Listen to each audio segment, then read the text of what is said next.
രാഹുൽ ഗാന്ധി വിവിധ സംസ്ഥാനങ്ങളിൽ പോയി ന്യൂനപക്ഷത്തിന് വേണ്ടിയും ദളിതർക്ക് വേണ്ടി സംസാരിക്കും. പക്ഷേ സ്വന്തം പാർട്ടി ഭരിക്കുന്ന സ്ഥലങ്ങളിൽ ഈ ദളിതരും ന്യൂനപക്ഷവും എല്ലാവരും നിരന്തരം വേട്ടയാടുന്നത് പതിവാണ്. ഇപ്പോൾ അതിൻ്റെ ഭാഗമായി തന്നെ ഈ കർണാടകയിലെ വിവിധ പ്രദേശങ്ങളിൽ നിന്ന് ന്യൂനപക്ഷങ്ങളെ കോൺഗ്രസ് സംരക്ഷിക്കുന്നില്ല എന്ന് ചൂണ്ടിക്കാട്ടി കോൺഗ്രസിലെ നേതാക്കൾ തന്നെ രാജിവെച്ചു പോകുന്നൊരവസ്ഥയുണ്ടല്ലോ.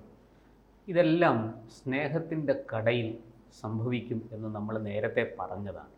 രാഹുൽ ഗാന്ധി കർണാടകയിൽ BJPയെ തോൽപ്പിച്ച് കോൺഗ്രസ് വിജയിക്കുകയും അധികാരം നേടുകയും ചെയ്തപ്പോൾ അവിടെ പ്രഖ്യാപിച്ചത് സ്നേഹത്തിൻ്റെ കട തുറന്നു എന്നാണ്. ആ സ്നേഹത്തിൻ്റെ കടയിൽ വെറുപ്പാണ് വിൽക്കുന്നത് എന്ന് നമുക്കിപ്പോൾ മനസ്സിലായി. സ്വന്തം അണികൾ തന്നെ കോൺഗ്രസിനെ ഉപേക്ഷിച്ച് പോകുന്ന കാഴ്ചയാണ് ഇപ്പോൾ കണ്ടുകൊണ്ടിരിക്കുന്നത്.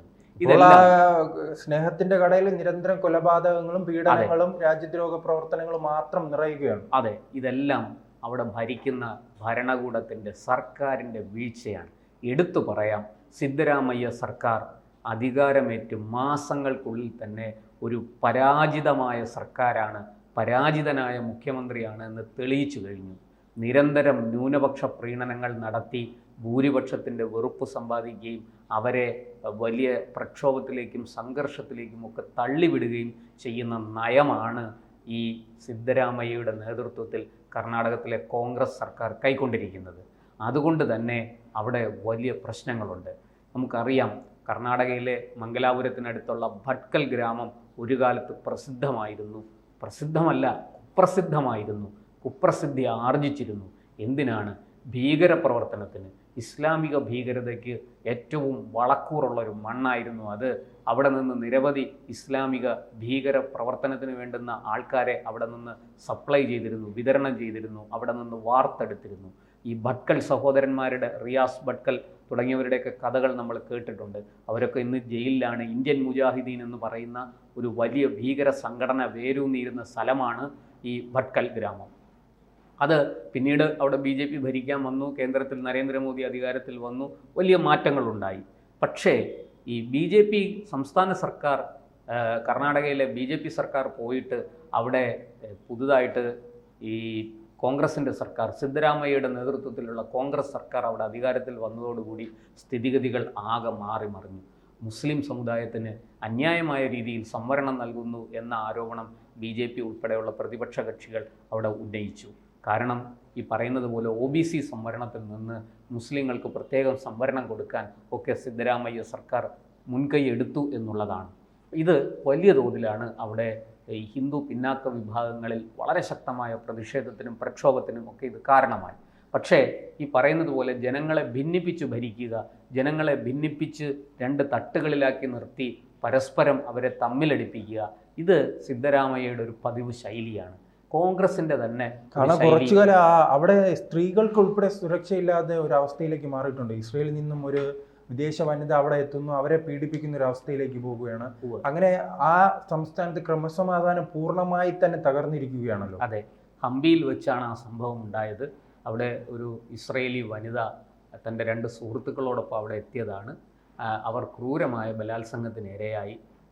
അതിൻ്റെ പ്രതികളെയൊക്കെ അറസ്റ്റ് ചെയ്തെങ്കിലും പറയുന്നത് പോലെ കർണാടകയിൽ അനുദിനം ക്രമസമാധാന നില തകരുന്ന കാഴ്ചയാണ് നമ്മൾ കണ്ടത്.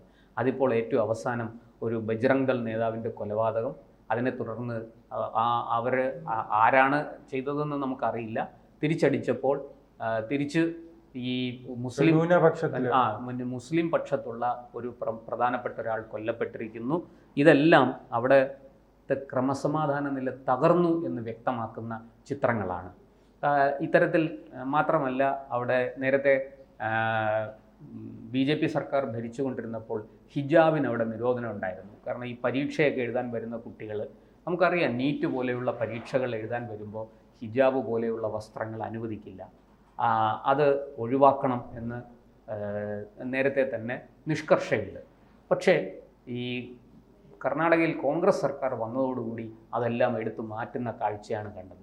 ഇത്തരത്തിൽ എന്തൊക്കെ ഹിന്ദു വിരുദ്ധമായ കാര്യങ്ങൾ ചെയ്ത് മുസ്ലിം പ്രീണനം നടത്തി എങ്ങനെ 2 കൂട്ടരെയും പ്രകോപിപ്പിക്കാം എന്നുള്ളതിലാണ് കർണാടക ഭരിക്കുന്ന സിദ്ധരാമയ്യ സർക്കാർ. കാരണം ഈ കോൺഗ്രസ് ഇന്ത്യയിൽ ഇപ്പോൾ 1-2 സംസ്ഥാനങ്ങളിൽ മാത്രമാണ് അധികാരത്തിലുള്ളത്. ഹിമാചൽ പ്രദേശ്, അതോടൊപ്പം തന്നെ ഈ കർണാടക. അങ്ങനെ 2-3 തെലങ്കാന.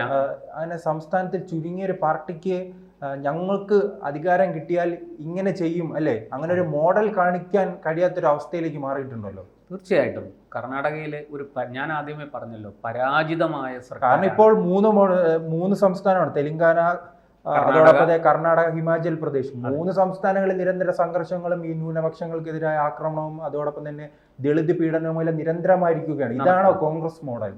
ഇതാണ് കോൺഗ്രസ് മോഡൽ എന്ന് പറയേണ്ടിയിരിക്കുന്നു. കാരണം കർണാടകയിൽ നിന്നും ഹിമാചൽ പ്രദേശിൽ നിന്നും തെലങ്കാനയിൽ നിന്നും ഒക്കെ വരുന്ന വാർത്തകൾ അങ്ങനത്തതാണ്. അതിൽ ഏറ്റവും മോശപ്പെട്ടത് കർണാടകയാണ്. കർണാടകയിൽ ഒരു തരത്തിലും നീതീകരിക്കാൻ കഴിയാത്ത, ന്യായീകരിക്കാൻ കഴിയാത്ത അക്രമ പ്രവർത്തനങ്ങളൊക്കെയാണ് നടക്കുന്നത്. അതിൻ്റെ പരിപൂർണ ഉത്തരവാദിത്വം സർക്കാരിനാണ്.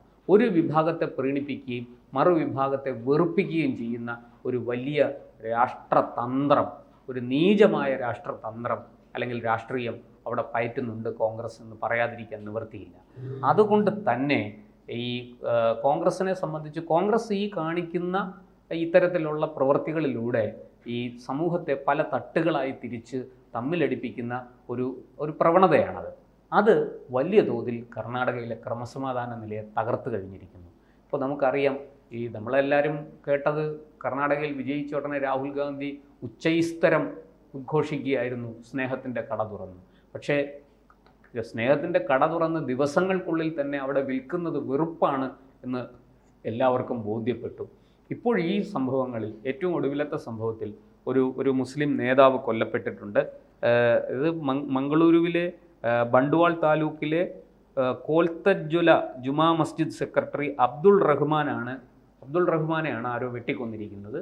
അത് ഹിന്ദു സംഘടനാ പ്രവർത്തകരാണെന്ന് ഇവർ ആരോപിക്കുന്നു. അതുപോലെ നേരത്തെ അവിടെ ഒരു ബജ്റംഗ് ദൾ നേതാവ് കൊല്ലപ്പെട്ടു. ഈ ബജ്റംഗ് ദൾ നേതാവിനെ കൊന്നത് മുസ്ലിം തീവ്രവാദ സംഘടനകളിലെ പ്രവർത്തകരാണ് എന്നുള്ള ഒരു ആരോപണം ഉയർന്നിരുന്നു. അതിലൊക്കെ കുറ്റവാളികളെ അറസ്റ്റ് ചെയ്തു ആ സംഭവത്തിൽ. പക്ഷേ നിഷ്പക്ഷമായ അന്വേഷണം നടത്തി കൃത്യമായ നടപടികൾ കൈക്കൊള്ളുന്നതിൽ വലിയ വീഴ്ച അവിടെ സംഭവിച്ചിട്ടുണ്ട്. അതുകൊണ്ട് തന്നെയാണ് ഈ തുടരെ കൊലപാതകങ്ങൾ നടക്കുന്നതും ക്രമസമാധാന നില തകർന്നിരിക്കുന്നതും. എന്തായാലും ഈ കോൺഗ്രസ് അഖിലേന്ത്യാ നേതൃത്വം പോലും ഇക്കാര്യത്തിൽ വ്യക്തമായ ഒരു നിർദ്ദേശമോ ഒന്നും കൊടുക്കുന്നില്ല. അവർക്ക് തന്നെ വ്യക്തമായൊരു കാഴ്ചപ്പാടില്ല. സിദ്ധരാമയ്യക്കാകട്ടെ ജനങ്ങളെ തമ്മിലടിപ്പിച്ച് ഒരു വിഭാഗത്തിൻ്റെ കൂടെ നിന്ന് നേട്ടം കൊയ്യാനാണ് സിദ്ധരാമയ്യയുടെ ശ്രമം. നമുക്കറിയാം, കർണാടകയിൽ 5 വർഷം കൂടുമ്പോൾ ഭരണമാറ്റം ഉണ്ടാകാറുണ്ട്. ഇപ്പോൾ കഴിഞ്ഞ 5 വർഷം BJP ആണ് ഭരിച്ചിരുന്നതെങ്കിൽ അതിനു മുമ്പ് 5 വർഷം കോൺഗ്രസ് ആണ് ഭരിച്ചിരുന്നത്. അതിനു മുമ്പ് 5 വർഷം BJP ആണ് ഭരിച്ചിരുന്നത്. ഇങ്ങനെ കഴിഞ്ഞ ഒരു 10-20 വർഷങ്ങളായിട്ട് കൃത്യമായിട്ട് ഇടവേളകളിൽ ഈ BJPയും കോൺഗ്രസും മാറി വരുന്നുണ്ട്. അവിടെ മറ്റൊരു പ്രബല കക്ഷിയായിരുന്നത് ജനതാദളാണ്. ഈ ജനതാദൾ BJPക്ക് ഒപ്പവും ചേരാറുണ്ട്, കോൺഗ്രസിനൊപ്പവും പോകാറുണ്ട്. പക്ഷേ ഇപ്പോൾ കുറേ നാളുകളായിട്ട് അവർ BJPക്ക് ഒപ്പമാണ്. എന്തായാലും ഈ മംഗലാപുരം ഉൾപ്പെടുന്ന ബെൽറ്റിൽ ജനതാദളിനും വലിയ സ്വാധീനമുള്ളൊരു സ്ഥലമാണ് അവിടെ. അതുകൊണ്ട് തന്നെ ഈ ജനതാദളിനും BJPക്കും കോൺഗ്രസിനും ഒരുപോലെ ഈ കാര്യത്തിൽ ഇടപെട്ട് സമാധാനവും ശാന്തിയും കൈവരുത്താൻ കഴിയും. പക്ഷെ അതിന് മുൻകൈ എടുക്കേണ്ടത് സർക്കാരാണ്. സർക്കാർ അത്തരത്തിൽ യാതൊരു നടപടിയും സ്വീകരിക്കുന്നില്ല. ഒരു സർവകക്ഷി യോഗം വിളിക്കുക, ശരിയായ യഥാർത്ഥ കുറ്റവാളികളെ അറസ്റ്റ് ചെയ്യുക, അവരെ നിയമത്തിൻ്റെ മുന്നിൽ കൊണ്ടുവരിക, അവർക്ക് ശിക്ഷ വാങ്ങിക്കൊടുക്കുക, ഇതൊന്നും സിദ്ധരാമയ്യ സർക്കാർ വേണ്ട ശുഷ്കാന്തിയോടുകൂടി ചെയ്യുന്നില്ല. ഒരു കൂട്ടരെ ഭയപ്പെടുത്തിയും മറ്റൊരു കൂട്ടരെ താലോലിച്ചും പ്രീണിപ്പിച്ചും ഒരു കൂട്ടരെ വെറുപ്പിച്ചും ഒക്കെ മുന്നോട്ട് പോവുകയാണ്. ഇത് എത്ര നാൾ ഇവർക്ക് കോൺഗ്രസിന് ഇങ്ങനെ മുന്നോട്ട് പോകാൻ കഴിയും എന്ന ചോദ്യമാണ് ഇപ്പോൾ ഉയരുന്നത്. സ്നേഹത്തിൻ്റെ കട മാറ്റി വെറുപ്പിൻ്റെ കട എന്ന് പേരിടേണ്ട കാലം അതിക്രമിച്ചിരിക്കുന്നു എന്നാണ് കർണാടകയിൽ നിന്നുള്ള വിവരങ്ങൾ നൽകുന്ന സൂചന. കൂടുതൽ വാർത്തകളും വിശേഷങ്ങളും നിങ്ങളിലേക്ക് എത്താൻ ABC മലയാളം സബ്സ്ക്രൈബ് ചെയ്യുക, ബെൽ ബട്ടണും അമർത്തുക.